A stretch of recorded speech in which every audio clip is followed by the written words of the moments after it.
姜濤限時動態透露心聲，好掛念舞台。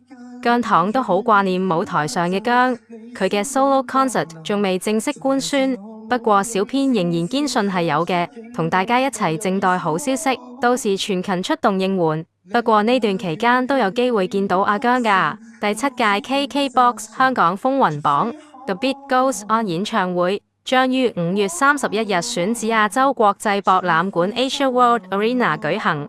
當晚姜濤聯同各得獎歌手及演出單位一起演出，撲到飛嘅入場睇，撲唔到飛嘅希望有直播。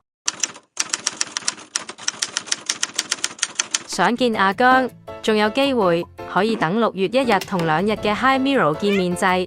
第一回合係好人好事好醫事嘅 Eden 招福貓，發光發亮閃靈靈嘅招福貓阿 Jer， 全心祝願全家福嘅姜濤祝福貓。最後一個肌肉奧爾多運動 Stanley 招福貓，呢個4人組合睇落去好舒服。如果分組玩遊戲一定笑死。呢排嘅旅途咪撈數，姜燈加埋冇得輸，撲飛詳情就要密切留意官方公佈。我都幾肯定你喺個旅遊特輯裏邊最難攞3分同埋攞興奮表情嗰個係姜濤。姜濤將會令你哋好失望，因為佢平時個樣就係咁樣噶啦。佢要 keep 住一個偶像。我玩嗨咗唔會啊。唔認同花姐，正如阿姜所講，佢每次玩 game 都勁盡力，今次連健美先生都贏埋，簡直係大癲。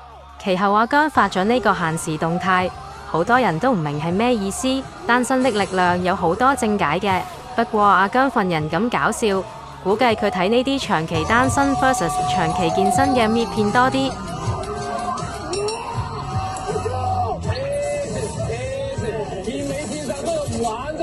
姜糖依家識回覆阿姜啦，我懂得的。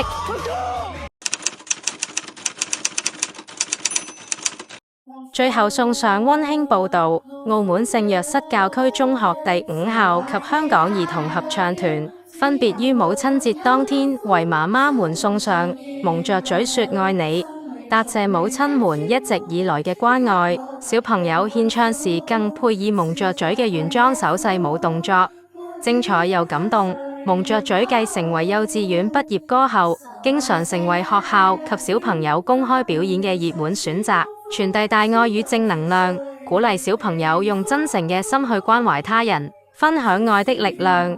歌曲不僅展現童真嘅純粹，亦讓觀眾感受到純真嘅情感，共同傳遞愛與希望，因而成為傳播美好情感嘅經典歌曲。